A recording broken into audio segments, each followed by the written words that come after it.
Assalamualaikum warahmatullahi wabarakatuh. Semangat pagi, salam dan bahagia. Saya Nani Setiawati, calon guru penggerak Angkatan 7 Kabupaten Sukoharjo. Dalam video kali ini, saya akan menampilkan aksi nyata modul 1.4 terkait budaya positif. Selamat menyaksikan.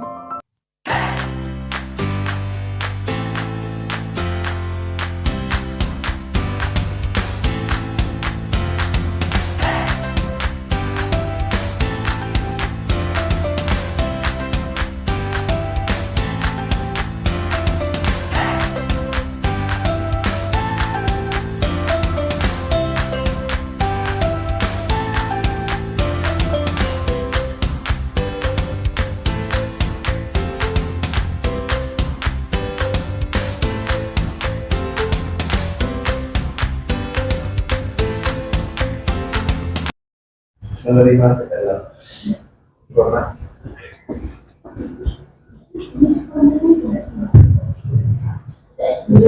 Bismillahirrahmanirrahim. Assalamualaikum warahmatullahi wabarakatuh. Semangat pagi Bapak Ibu. Semangat. Alhamdulillah, meskipun sudah siang ya, tapi insya Allah kita tetap semangat dalam rangka kita selain Tolakul Ilmi, juga hari ini kita sudah selesai melaksanakan kewajiban kita sebagai seorang guru. Alhamdulillah anak-anak sudah pulang nih Pak Bu. Yang pertama, saya sampaikan terima kasih kepada Ibu Mariati SPD Eskom yang sudah berkenan untuk meminjamkan tempat lab komputernya untuk kami gunakan untuk kegiatan. Terima kasih Ibu. Yang selanjutnya, alhamdulillahirrahmanirrahim. Assalatu wassalamu ala asrafil anbiya'i wal mursalin wa ala alihi wa ashabihi ajma'in. Rabbi shrah li sadri wa yassir li amri wahlul 'uqdatam min lisani yafqahu qawli. Bapak Ibu semuanya yang dirahmati oleh Allah Subhanahu wa taala, yang terhormat Bapak Wakil Bidang Kurikulum Bapak Kamsianta, dan yang saya hormati Bapak Ibu guru SMP Negeri 4 Purwokerto yang luar biasa. Marilah kita awali kegiatan pada siang hari ini dengan bersama-sama membaca basmalah. Bismillahirrahmanirrahim. Yang pertama tentunya saya sampaikan terima kasih kepada Bapak Ibu semua yang berkenan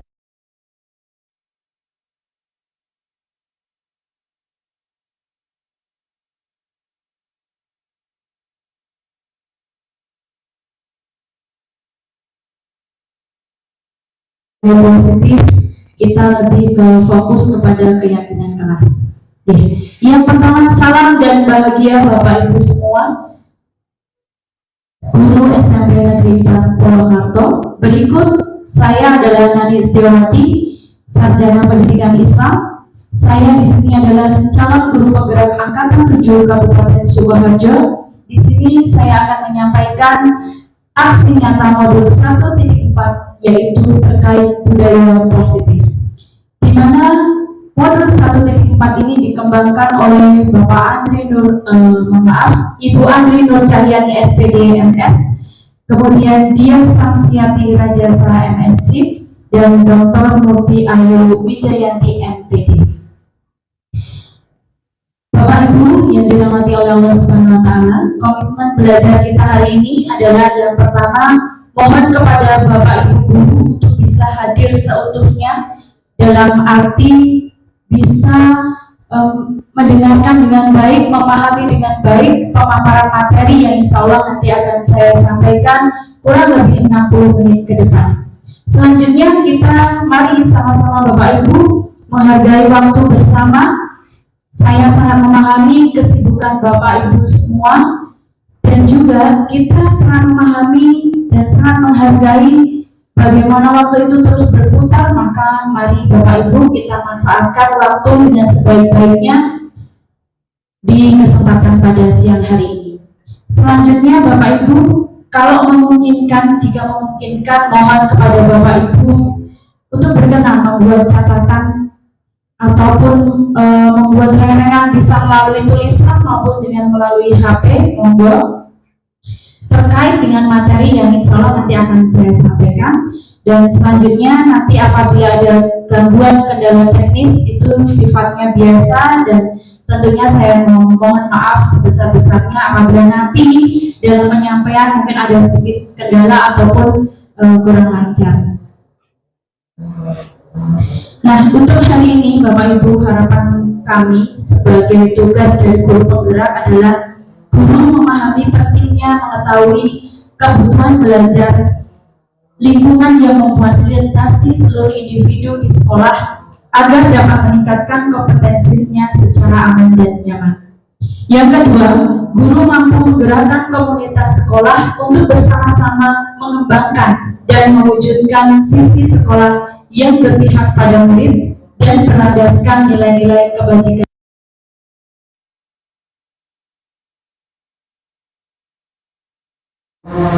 Di dalam jiwa dan raga kita itu terbentuk semangat bahwa oh iya, ternyata yang namanya budaya positif yang mungkin setiap hari sudah kita sampaikan kepada anak-anak, yang mungkin setiap hari sudah kita selalu ingatkan kepada anak-anak, ternyata perlu diadakan yang namanya aksi nyata dari budaya positif tersebut. Selanjutnya, capaian umum yang pertama memahami konsep pendidikan menurut Ki Hajar Dewantara yang dihubungkan dengan konsep budaya dan lingkungan. Maka ketika kami belajar terkait dengan guru penggerak Bapak Ibu, itu materinya adalah tidak jauh dari budaya lingkungan sekitar sekolah. Artinya kita melaksanakan kurikulum itu berdasarkan juga dengan budaya lingkungan sekitar. Kemudian yang kedua, melakukan evaluasi dan refleksi tentang praktik disiplin dalam pendidikan Indonesia secara umum untuk mendapatkan pemahaman baru mengenai konsep disiplin positif untuk menciptakan murid dengan profil pelajar Pancasila. Sebagaimana sudah kita ketahui Bapak Ibu bahwa profil pelajar Pancasila menjadi jargon utama di dalam kurikulum Merdeka yang saat ini sudah kita lampaui. Bahkan sampai ketika di RPP atau modul ajar kita dengan perubahan yang tadinya RPP kemudian menjadi modul ajar, itu memang ditekankan bagaimana seorang guru itu menanamkan nilai profil pelajar Pancasila. Dan yang ketiga adalah memahami peran sebagai guru untuk membangun budaya positif dengan menerapkan konsep disiplin positif dengan berinteraksi dengan murid.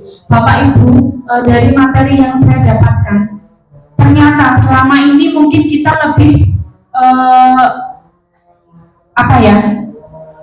memberikan beban terkait dengan anak-anak yang mungkin ada pelanggaran itu kepada Bapak Ibu guru BK. Tapi ternyata di kurikulum Merdeka itu tidak seperti itu Bapak Ibu. Bagaimana seorang guru mapel, bagaimana seorang karyawan baik PU maupun perpustakaan itu bisa menjadi seorang guru BK di dalam melayani peserta didik. Jadi kita harus menanamkan dalam diri kita bahwa ketika ada anak bermasalah, jangan kemudian apa-apa menuju ke guru BK. Tapi bagaimana cara kita sebagai seorang guru, apalagi guru mapel atau terlebih wabil khususnya guru wali kelas, saya juga wali kelas, itu bagaimana menyelesaikan masalahnya anak itu sebelum kita mungkin minta tolong kepada guru BK.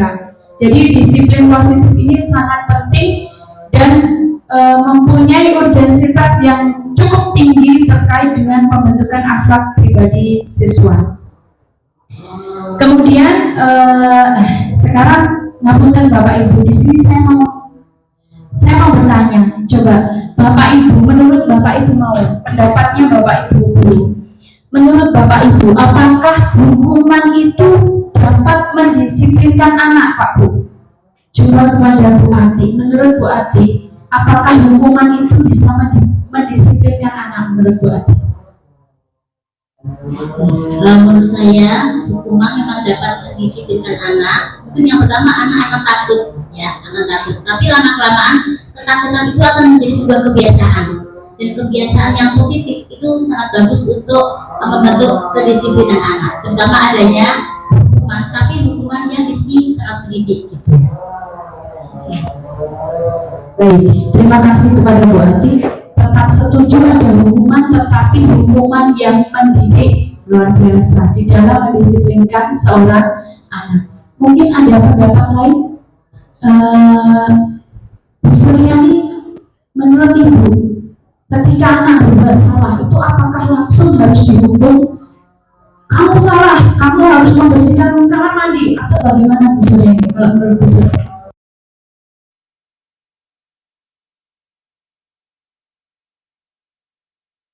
Nasihati gitu.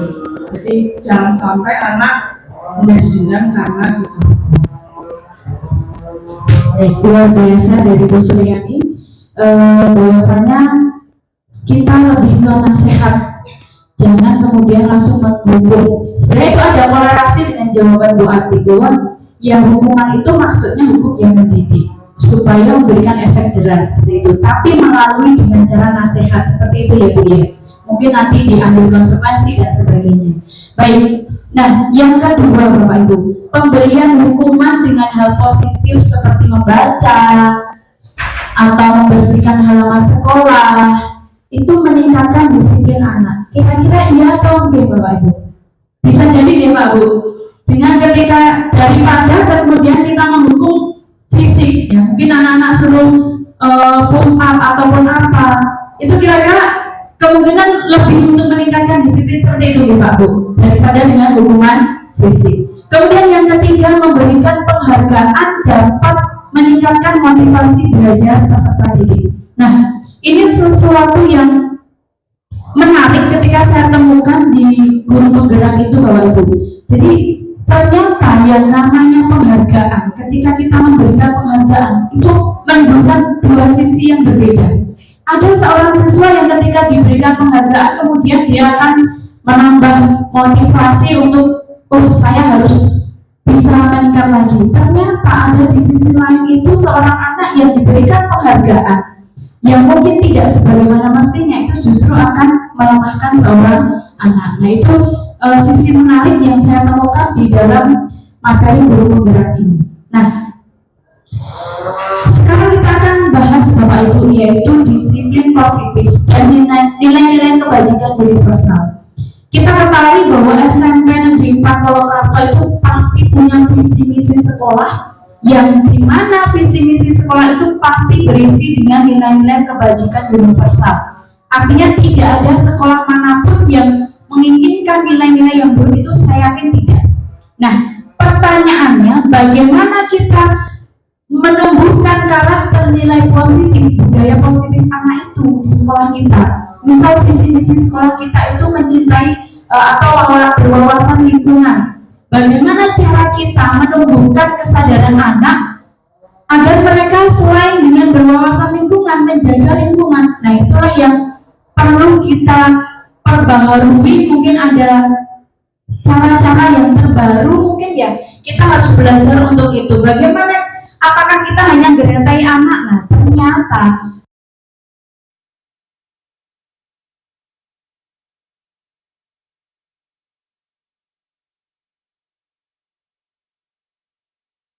ada cara Bapak Ibu dengan mengikatnya dengan keyakinan kelas. Meskipun saya yakin pasti nanti akan ditemui anak-anak yang mungkin istilah Jawanya balelo ya, tidak mau mengikuti apa yang menjadi keyakinan kelas. Tetapi Bapak Ibu, ternyata setelah kita saya sendiri sudah mempraktekkan di kelas kami, di kelas 9B itu, ternyata ketika ada pelanggaran, anak-anak itu langsung menuju sebuah secari kertas yang mereka tulis bersama-sama, kamu melanggar itu, kamu apa enggak malu.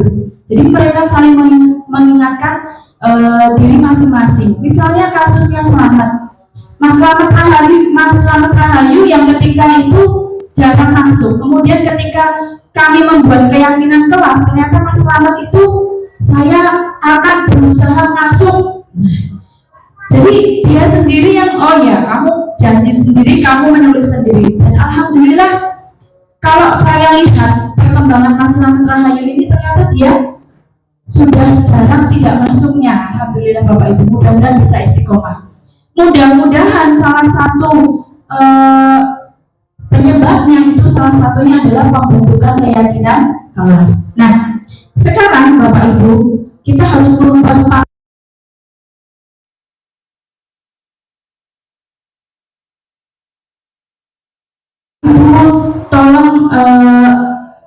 secari kertas ataupun mengambil barang kecil Bapak Ibu, di antara Bapak Ibu, silahkan letakkan barang itu di salah satu tangan panjenengan. Genggam benda tersebut dengan segala daya, buatlah sebuah kepala. Artinya ketika bayangkan Bapak Ibu, di tangan kiri kita itu, kepala tangan kiri kita itu terdapat benda kesayangan kita yang pokoknya tidak boleh orang lain itu memegang, tidak boleh orang lain itu mengambil. Nah, kemudian teman sampingnya Bapak Ibu, ya, misalnya Bu Eda dengan Pak Agus, ya, tapi yang putri saja, Bu Ati dengan Bu Tanti misalnya. Coba Bu Ati, panjenengan gegem, kemudian Bu Tanti coba berusaha untuk membuka genggaman tangan Bu Ati. Di sini Bu Ati harus berprinsip, pokoknya di dalam tangan saya ini tidak boleh ada yang membuka. Kira-kira coba Bu Tanti buka, kesulitan apa bukan? Ya, kesulitan. Kenapa Bapak Ibu Bu Tanti kesulitan? Kira-kira kenapa?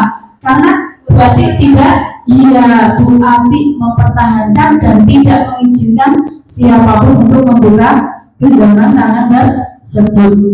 Meskipun mungkin Bu Tanti merayu, ayo Bu Ati, nanti saya traktir bakso misalnya, bakso ya Bu Ati. Itu kalau Bu Ati itu punya prinsip bahwa ini pokoknya punya aku, maka Bu Tanti tidak mungkin bisa tidak bisa membuka kepala tangan tersebut. Begitulah seorang murid Bapak Ibu. Ketika seorang anak menunjukkan perilaku yang negatif, berarti anak itu kalau belum bisa kita kasih tahu, belum bisa kita nasihati, seakan-akan anak itu mengulang lagi, maka seorang anak itu sedang berbuat seperti Bu Ati Bapak Ibu. Jadi sedang berbuat seperti Bu Ati, layaknya kepalan tangan ketika dia belum mau membuka kepalan tangan itu, dia belum mau menguraikan kenapa dia berbuat nakal ataupun salah melanggar peraturan, maka tidak ada satu orang pun yang bisa membuka kepalan tangan tersebut. Maka disinilah ada yang namanya perubahan paradigma teori kontrol. Kita sebagai seorang guru, selama ini Bapak Ibu, pasti kita berpikir bahwa guru itu bisa mengontrol murid. Mas, kamu tidak mau berubah, maka kamu akan saya keluarkan dari sekolah. Kita biasanya hanya menggunakan stigma, menggunakan percot ya. Istilahnya kita menggunakan kekuatan kita sebagai guru supaya kita bisa mengontrol murid. Padahal tidak bisa seperti itu. Kalau murid sudah menggenggam tangan seperti kayak Bu Ati tadi, Bu Ati mempertahankan itu, maka kita sebagai guru akan kesulitan untuk membuka genggaman itu. Kemudian ilusi bahwa kritik itu akan membuat orang merasa bersalah, dan ketika merasa bersalah orang akan kuat karakternya. Ternyata tidak seperti itu. Justru mohon maaf, mungkin beberapa anak yang saya temui, ketika kita kritik habis-habisan di depan teman-temannya tanpa menghargai perasaan dia, kita langsung kamu itu anak beling, kamu nanti tidak akan sukses. Ternyata itu membekas di hati, dan bisa jadi ketika dia nanti menjadi orang yang beling Bapak Ibu, suatu hari nanti dia menjadi orang beling, dia itu akan menyalahkan Bapak Ibu karena dulu jenengan pernah mendoakan dia menjadi anak yang beling, menjadi anak yang nakal. Kemudian ilusi bahwa orang dewasa itu memiliki hak untuk memaksa. Nah itu jangan sampai ada di dalam diri kita. Meskipun itu ada, jangan sampai itu kita lakukan kepada anak didik kita Bapak Ibu. Karena yang akan kita dapatkan hanyalah apa? Oh, anak itu akan menjauhi kita. Anak itu akan menganggap bahwa kita itu orang yang suka mendoakan keburukan kepada mereka. Nah itu Bapak Ibu, meskipun ketika kita mengkritik itu baik Pak Bu, tetapi dengan cara-cara yang jangan sampai kita mempermalukan mereka. Kita berusaha untuk menjadi guru BK Pak Bu. Saya melihat ketika Pak Mongko kemudian Bu Suryani menasihati anak-anak itu bukan dengan menunjuk-nunjuk, tapi dengan apa? Dengan bicara yang baik, pelan-pelan.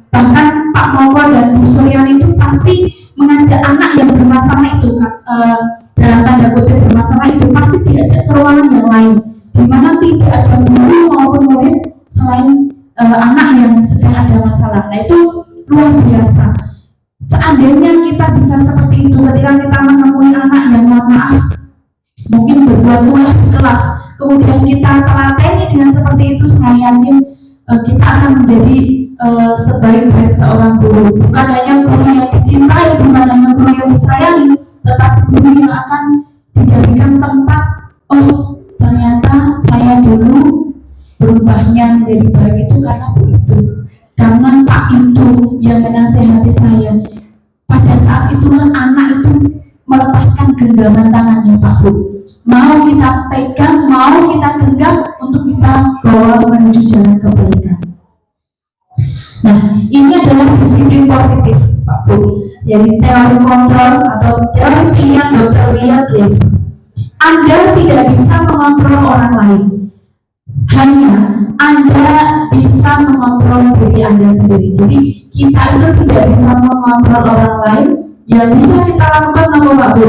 Adalah mengontrol emosi diri kita sendiri, supaya kita tidak terlepas kemudian mengucapkan perkataan yang kurang baik, karena doanya kita, ucapan kita bisa jadi menjadi doa untuk anak didik kita. Kemudian semua perilaku itu punya tujuan.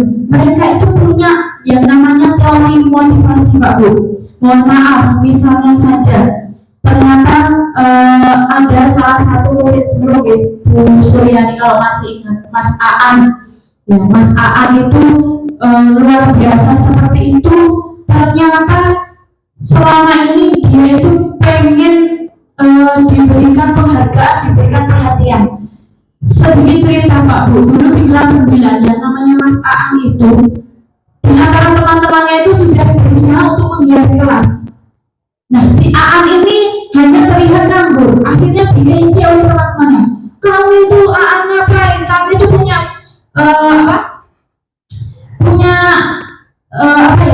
kamu punya andil apa di dalam penghiasan kelas kita itu? Kemudian si Aan itu dengan marah, kemudian dia menuju ke mana ini? Gudang Pak Bu. Jadi dia menuju gudang, pokoknya 1 jam kayaknya dia pergi datang ke kelas itu membawa bingkai-bingkai apa tadi? Kalau di 9A Bapak Ibu melihat tulisan ABC yang ditempel, itu adalah jeripayanya Aan. Nangis Pak Bu waktu itu. Dia bilang, nek kalau bahasa Jawanya ya, isoku ngewangi goniki. Jadi dia pada waktu itu mulakan ada fotonya pahlawan, ada Wonocoroko, ada macam-macam. Itu udah tangkal sendiri, tanpa minta bantuan orang lain. Ternyata Mas Aan yang seperti itu, dia cuma bilang, saya itu merasa tidak dihargai di kelas ini, makanya saya berbuat seperti itu. Nah, ketika itu kami kumpulkan di kelas, kita duduk bersama membuat lingkaran, kemudian kita selesaikan dengan baik, dan akhirnya alhamdulillah kesalahpahaman itu bisa diselesaikan. Bagusnya Bapak Ibu, setelah itu yang awalnya di grup itu Aan itu selalu pergi dari grup Pak Bu, jadi selalu pergi dari grup WA. Setelah kita kumpulkan, setelah kita cari tahu kamu kenapa kok seperti itu, motivasi kamu apa, kamu masih mau nggak berteman dengan teman-teman kelas 9A? Ternyata setelah diluruskan tadi Pak Bu, dia kemudian mau untuk di kelas, meskipun mungkin di pelajaran sering tidak masuk, tapi setidaknya dia sudah berusaha memperbaiki dirinya sendiri ketika di lingkungan kelas 9A. Itu luar biasa. Kemudian yang ketiga, modal berpikir menang-menang, kolaborasi dan konsensus menciptakan pilihan baru. Jadi kita itu sebagai guru punya 5 posisi kontrol Pak Bu. Yang pertama, penghukum. Kadang kita ketika melihat anak, sebagaimana yang disampaikan Bu Suryani, kita hanya kamu melanggar, kamu lari di lapangan, tanpa mau tahu dia kenapa melanggar, dia kenapa kok mungkin tidak ikut sholat misalnya, kita tidak mau tahu. Pokoknya kamu melanggar, kamu langsung bersihkan itu, kamu bersihkan ini. itu kita sebagai seorang penghukum. Resikonya kita sebagai seorang penghukum, Pak Bu, yang kita hadapi itu adalah anak SMP. Di mana anak SMP itu bisa jadi nekat, Pak Bu. Kalau dia merasa sakit hati yang berlebih, kemudian dia nekat, entah nauzubillah mencelakai kita, itu bisa terjadi. Dan itu terjadi di sebuah sekolahan di Jawa Barat, Pak Bu. Diceritakan oleh teman kami bahwa di sana ada anak SMP yang nekat mencelakai gurunya hanya karena sakit hati. Nah, ini setelah ditelusuri ternyata bapak guru ini sukanya menghukum tanpa mau tahu kesalahan, tanpa mau tahu anaknya ini kenapa. Kemudian yang kedua, pembuat rasa bersalah. Pak Bu, pernah nggak kita mengucapkan seperti ini? Tolonglah Mas, Mbak, kamu nggak kasihan, nanti ibu nanti dimarahin bu kepala loh. Kemarin bu itu dipanggil bu kepala karena kalian. Bu kemarin harus dihukum bu kepala itu karena kalian. Itu adalah pembuat merasa bersalah. Artinya ketika ada anak yang punya empati, yang simpati yang cukup tinggi, kemudian dia akan merasa bersalah, tapi tidak tahu esensi kenapa saya salah. Saya berubah karena Pak Kain merasa bersalah sama saya. Saya berubah karena ibu itu merasa bersalah sama saya. Saya berubah karena saya kasihan. Akhirnya Pak Bu, ketika nanti dia melanjutkan kajian yang lebih tinggi, kemudian dia tidak bertemu sosok guru seperti kita, dia akan mengulang kembali kesalahan itu. Karena tidak ada guru kunci lagi, seperti itu. Itu adalah resiko ketika kita membuat murid merasa bersalah. Kemudian yang ketiga adalah sebagai teman, misalnya, ya udah Mas, Prabowo, baru sekali nih, tapi jangan bilang bapak ibu guru ya. Nah itu jangan sampai kita seperti itu. Meskipun dari 1, 2, 3, 4, 5 kita pasti pernah mengalami itu Pak Bu.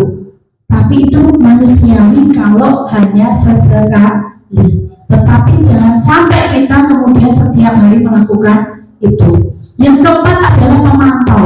Jadi ketika ada anak misalnya rame, kemudian kita langsung ke kantor. Bu, BK, itu saya catat ini misalnya. Bu, jadi tidak diingatkan, kita tidak mengingatkan, tidak menegur, kita langsung ke kantor hanya laporan. Nah, itu kita adalah tipikal memantau. Ya, itu perlu kita evaluasi. Saya sendiri juga demikian. Saya juga pernah menjadi seorang guru pemantau ketika saya melihat kejadian, kemudian saya ini kayaknya guru BK, tanpa mengingatkan anak-anak, kemudian saya laporkan ke guru BK. Nah, itu ada kurang, ada plus dan minusnya terkait dengan guru pemantau. Dan yang kelima Bapak Ibu, yang harapannya kita itu menjadi sosok ini adalah seorang manajer. Kita menempatkan diri, mampu menempatkan diri di mana kita saat menjadi seorang penghukum dan kapan saat kita menjadi seorang teman, pemantau, dan juga menjadi seorang pembuat rasa bersalah. Nah, dari 5 posisi kontrol itu Bapak Ibu, ketika kita bisa menguasai manajer, maka kita bisa melakukan yang namanya segitiga restitusi. Nah, mohon Bapak Ibu untuk melihat tayangan video itu berikut.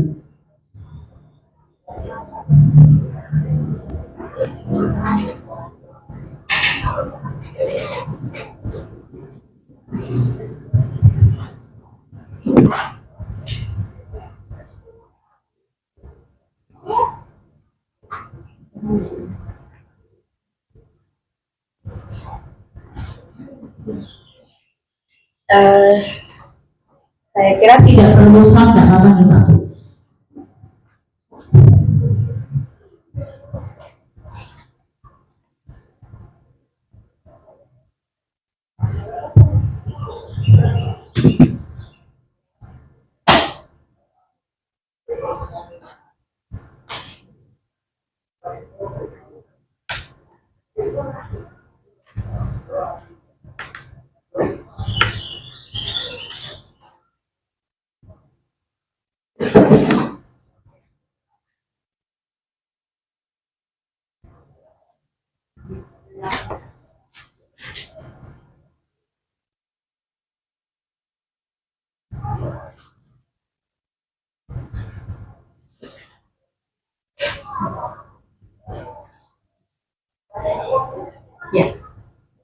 Saya ulang lagi nanti Pak.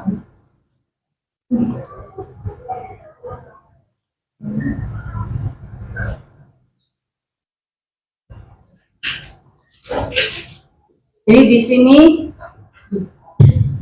itu ada seorang anak kecil yang melihat sebuah batang pohon melintang di tengah jalan. Di saat yang lainnya itu tidak mau peduli, Pak Bu. Di saat yang lainnya itu tidak mau peduli. Kemudian si anak ini mengambil inisiatif bahwa saya harus memindahkan rintangan atau pohon besar itu karena itu akan mengganggu. Di saat yang lainnya tidak peduli, dia kemudian peduli.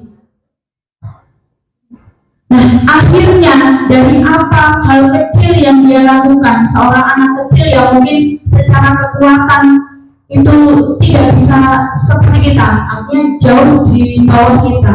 Ketika dia punya inisiatif yang kecil itu, akhirnya orang lain akan mengikutinya.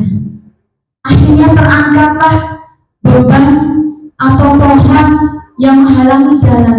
Dan akhirnya apa Pak Bu? Semua orang bisa melalui jalan itu dengan nyaman. Kemudian lalu lintasnya kembali teratur lagi. Dan orang-orang itu punya rasa kepuasan yang sangat puas. Dan senang atas apa yang mereka lakukan bersama. Harapannya Pak Bu, dengan kita berbudaya positif, kita mengajak salah satu atau beberapa anak untuk menjadi pionir. Ketika seorang anak itu punya inisiatif, misalnya ketika kami kemarin mencuci terpal, yang awalnya itu mungkin beberapa anak OSIS ogah-ogahan Pak Bu, karena membayangkan nanti mencuci terpal, membayangkan nanti harus memvakum sajadahnya. Ketika ada beberapa anak OSIS yang kemudian mengambil inisiatif membawa terpal dan karpetnya itu ke tengah lapangan, ternyata anak-anak yang lain itu akan ikut bergerak Pak Bu. Kita bayangkan, kita berandai-andai bagaimana seorang Ferdiansah yang kemudian nanti misalnya diberikan hidayah oleh Allah dan dia menjadi pionir Bu Pak, dia menjadi pionir dalam mengajak teman-teman itu, Masya Allah. Saya kira permasalahan-permasalahan yang kita hadapi itu kemungkinan akan kemudian hilang begitu saja. Kemudian yang kita dapatkan adalah perasaan bahagia, bersyukur, puas bahwa saya bahagia, saya bersyukur bahwa anak-anak didik saya sudah menjadi pribadi yang berkarakter profil pelajar Pancasila. Masya Allah. Itu terkait dengan video yang mungkin bisa menjadi pemantik penyemangat kita bahwa kalau ada seorang anak yang bisa menjadi pionir, insya Allah anak-anak yang lain atas izin Allah yang tentunya itu akan ikut bergerak. Demikian juga ketika kita nanti membuat keyakinan kelas. Tapi sebelum itu, mohon maaf saya akan menyinggung sedikit terkait dengan segitiga restitusi. Apa itu segitiga restitusi? Bapak Ibu mungkin masih ingat, dulu ada kejadian anak-anak bolos dari kegiatan upacara hanya demi menjadi supporter sepak bola atau futsal. Pada waktu itu alhamdulillah Bapak Ibu wali kelas nelpon anak-anak tersebut untuk kembali ke sekolah, dan alhamdulillah anak-anaknya itu mau kembali ke sekolah semuanya. Pada saat itulah kemudian yang kebetulan saya waktu itu sedang mengurusi sholat Pak Bu, saya kumpulkan mereka, saya coba Pak Bu untuk mempraktekkan yang namanya segitiga restitusi ini. Yang awalnya anak-anak itu merasa bahwa saya nggak salah, saya itu ikut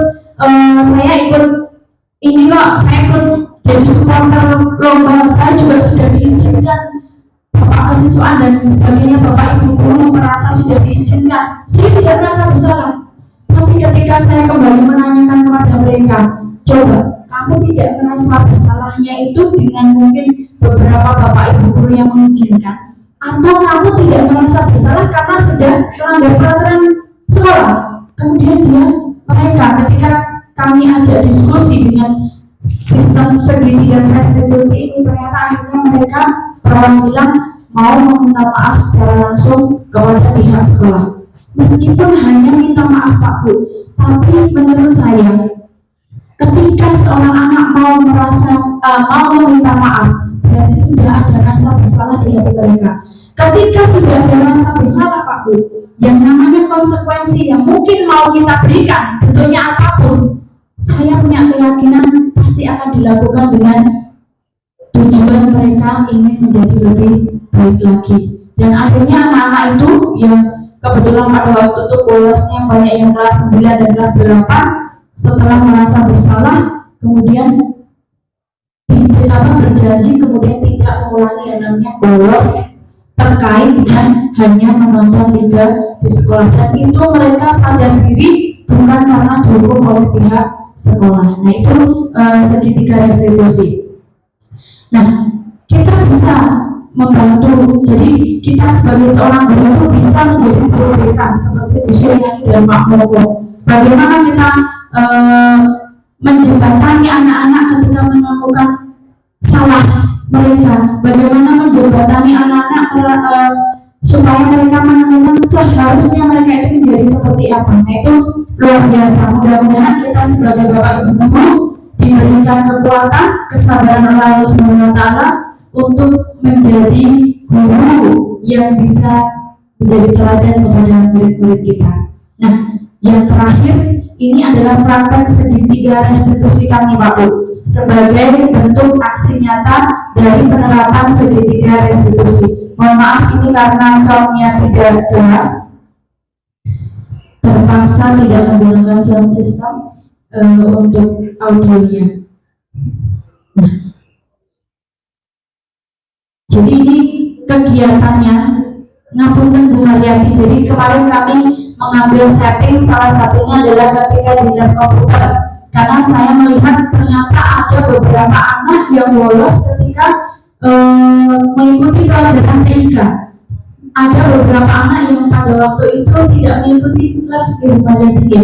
Nah, itu kemudian coba kami ajak diskusi untuk anak tersebut, dan alhamdulillah ketika mereka kami ajak diskusi itu menemukan kembali bahwa oh ternyata saya seharusnya tidak seperti itu.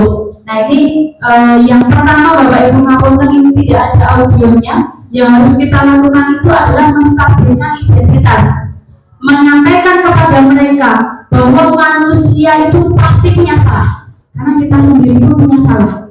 Jadi hal pertama yang harus kita sampaikan kepada anak-anak bahwa yang namanya manusia itu tempatnya salah dan dosa, agar mereka ingat bahwa saya juga seorang manusia. Yang selanjutnya adalah memvalidasi tindakan. Kenapa kamu hari ini membolos di TIK? Kenapa? Sebabnya apa? Kok bisa seperti itu? Nah, yang akhirnya nanti adalah setelah kita menanyakan kenapa, meminta mereka untuk menceritakan, oh ternyata saya permasalahannya seperti ini. Kemudian kita ajak mereka untuk mendiskusikan solusi. Kalau kamu berbuat seperti ini, maka seharusnya kamu bagaimana? Biarkan mereka kemudian berpikir. Kita tinggal menuntun anak-anak Pak Bu, karena mereka sudah usia yang bisa diajak untuk berpikir. Nah, setelah kemudian kita ajak mereka untuk mendiskusikan solusi, kemudian kita ajak mereka dicatat Pak Bu, jangan lupa. Jadi apapun solusi yang mereka tawarkan itu harus kita catat, supaya ketika kita menanyakan gimana kemarin kamu jadi seperti ini enggak, kamu jadi seperti ini enggak, ketika kita menanyakan hal itu, anak-anak itu kemudian akan mengingat kembali, oh iya kemarin saya berjanji bahwa saya akan memberikan solusi seperti ini. Dan akhirnya ketika kita mengingatkan itu, mudah-mudahan ya ini kembali lagi atas izin Allah, mereka berubah menjadi siswa yang lebih baik. Kemudian yang kedua terkait kasus kejadian, jadi di kantin itu pernah ada Pak Bu. Jadi anak itu awalnya dia teman yang sangat berteman akrab, tapi karena salah paham hanya karena menumpahkan es teh itu sampai kepada orang tua. Mungkin Bu Tanti masih ingat kasus itu ya, karena berkaitan dengan kelas kita kalau tidak salah. Nah kemudian kasus ini coba saya anak yang yang bermasalah itu kemudian saya ajak diskusi, tetapi dokumentasinya memang tidak sesuai yang teratur ya Bu nanti. Tapi ketika dua anak yang bermasalah itu, salah satunya di anak kelas kami 9B, memang saya ajak diskusi, apa iya kamu seperti itu. Kami menstabilkan identitasnya mereka, bahwa setiap orang itu pasti punya ketidaksengajaan ketika menghadapi sebuah masalah. Mungkin kamu tidak sengaja kemudian mukul teman kamu, kemudian teman kamu juga tidak sengaja gojeki kamu. Nah itu akhirnya itu bisa terselesaikan. Nah, itu adalah praktek segitiga restitusi. Ternyata Pak Bu, ketika kita melakukan ini, anak itu merasa bahwa oh ya, ternyata saya dihargai, saya tidak dipojokkan oleh Bapak Ibu guru, dan saya merasa saya diorangkan, saya bisa berpikir dan saya bisa mengendalikan situasi ini. Itu luar biasa. Nah, selanjutnya adalah keyakinan kelas atau kesepakatan kelas Pak Bu. Nah ini yang sudah kami lakukan di kelas-kelas, Masya Allah luar biasa. Sampai ini salah satu contohnya Pak Bu, mungkin ada Bapak Ibu di kelas yang sudah dimintai tanda tangan. Ini adalah contoh dari keyakinan kelas 8A yang sudah lengkap dimintai tanda tangan Pak Saido selaku wali kelas dan ketua kelasnya. Dari mana keyakinan kelas ini didapatkan Pak Bu? Dari janjinya mereka akan melakukan sebuah hal baik di sekolah ini. Jadi kumpulan janji-janji mereka akan melakukan satu hal baik di sekolah ini. Salah satunya adalah di anak kelas 9B yang berjanji akan setiap hari minimal 4 kali dalam sepekan sholat duha. Dan ternyata saya tidak ngaksen, saya cuma kadang saya hanya curi-curi pandang melihat dari kantor, ternyata si anak itu berempat kalau tidak salah itu menjalankan itu Pak Bu. Meskipun lah itu kan bocah wes apik Mbak, ya justru yang bagus itulah harapan kita biar menjadi semakin bagus. Mudah-mudahan ya mungkin anak-anak yang kurang memahami terkait peraturan sekolah mudah-mudahan bisa mengikutinya. Itu adalah keyakinan kelas yang sudah kami lakukan. Sebenarnya ada video, tapi karena tidak ada sound system yang ini di laptop saya, mohon maaf tidak saya sampaikan. Tapi mudah-mudahan dari Bapak Ibu semua bisa memahami pemaparan materi yang saya sampaikan hari ini. Dan yang terakhir adalah sebagaimana di dalam Quran surah Muhammad ayat 7, A'udzubillahi minasyaitonirrajim, ya ayyuhalladzina amanu in tansurullaha yansurkum wa yusabbit aqdamakum. Wahai orang-orang yang beriman, tolonglah kamu di jalan Allah, maka Allah itu akan menolongmu dan mengukuhkan kedudukanmu. Maka disinilah peran kita sebagai seorang guru, Bapak Ibu, kita menolong anak didik kita agar menjadi anak yang soleh-solehah, sehingga Allah itu akan menolong kita dan tentunya mengukuhkan kedudukan kita. Terima kasih Bapak Ibu, kurang lebihnya saya mohon maaf. Kita akhiri kegiatan pada siang hari ini dengan bersama-sama membaca hamdalah dan doa kafaratul majelis. Alhamdulillahirabbil alamin. Subhanakallahumma wa bihamdika asyhadu an la ilaha illa anta astaghfiruka wa atubu ilaik. Assalamualaikum warahmatullahi wabarakatuh. Waalaikumsalam warahmatullahi wabarakatuh.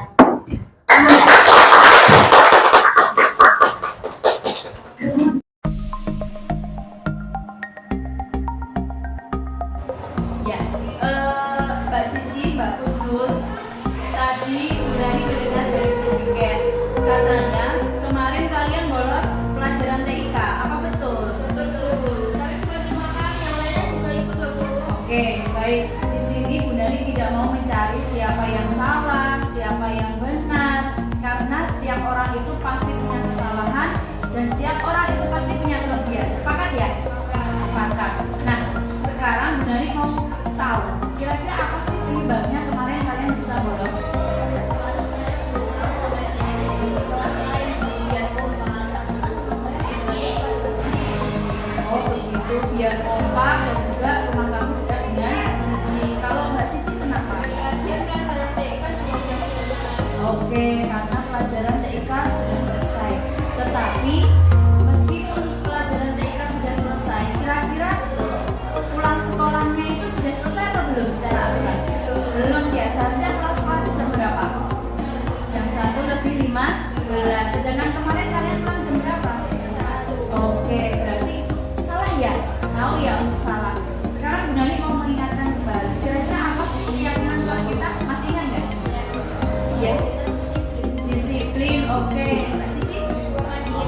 mandiri.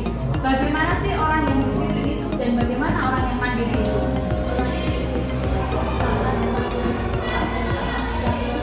Oke, bagus sekali. Kemudian mandiri.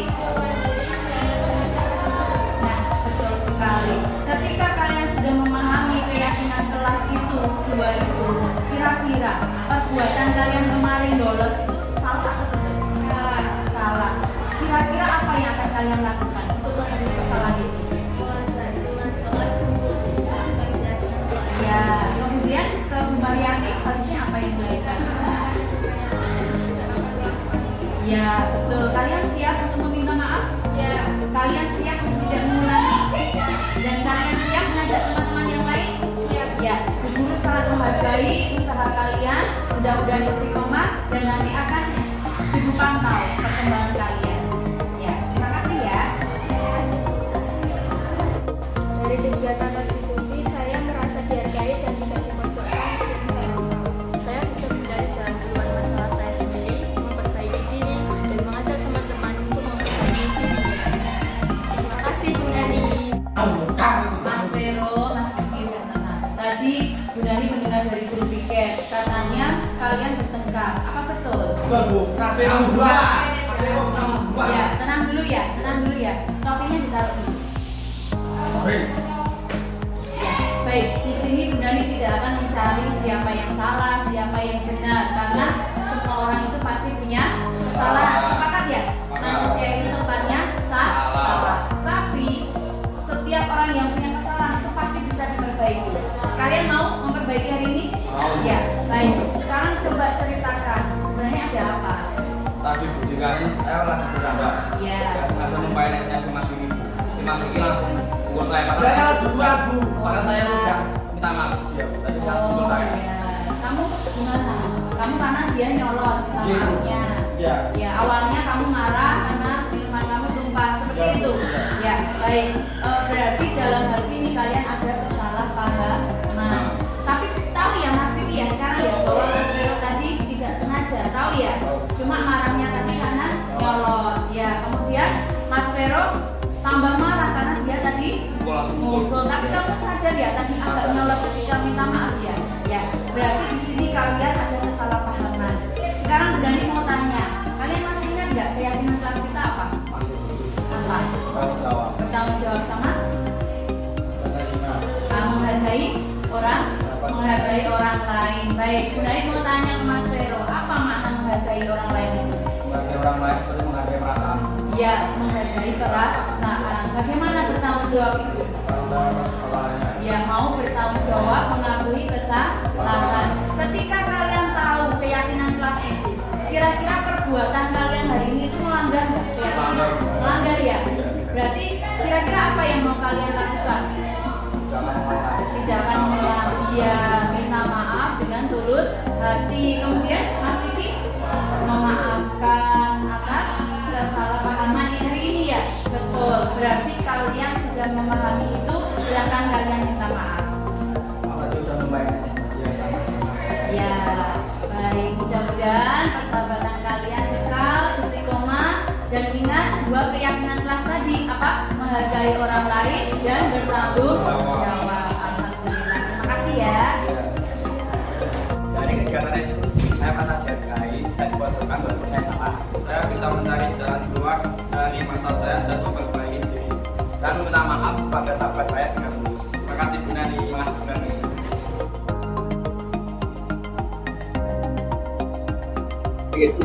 Assalamualaikum warahmatullahi wabarakatuh. Nama saya Ati Nur Laila, saya guru bahasa Inggris SMP 4 Polokarto. Kemarin saya sudah mengikuti kegiatan yang dilakukan oleh Bu Nani Setiawati tentang pengaruh budaya positif pada sekolah. Intinya saya sangat mendukung program yang diajukan Bu Nani dan itu sangat bermanfaat bagi sekolah. Alhamdulillah dengan adanya guru penggerak di sekolah kami yaitu Bu Nani Setiawati, sekolah kami mengalami banyak perubahan, terutama semangat belajar anak-anak. Karena Bu Nani sering memberikan game-game yang menarik sehingga anak-anak itu menjadi antusias mereka menjadi tertarik pada pelajaran, kemudian yang tadinya mereka bosen gitu, mereka menjadi lebih semangat lagi. Dan saya berharap Bu Nani sendiri juga bisa menularkan game-game itu kepada rekan-rekannya agar semuanya bisa menciptakan suasana belajar yang lebih menarik.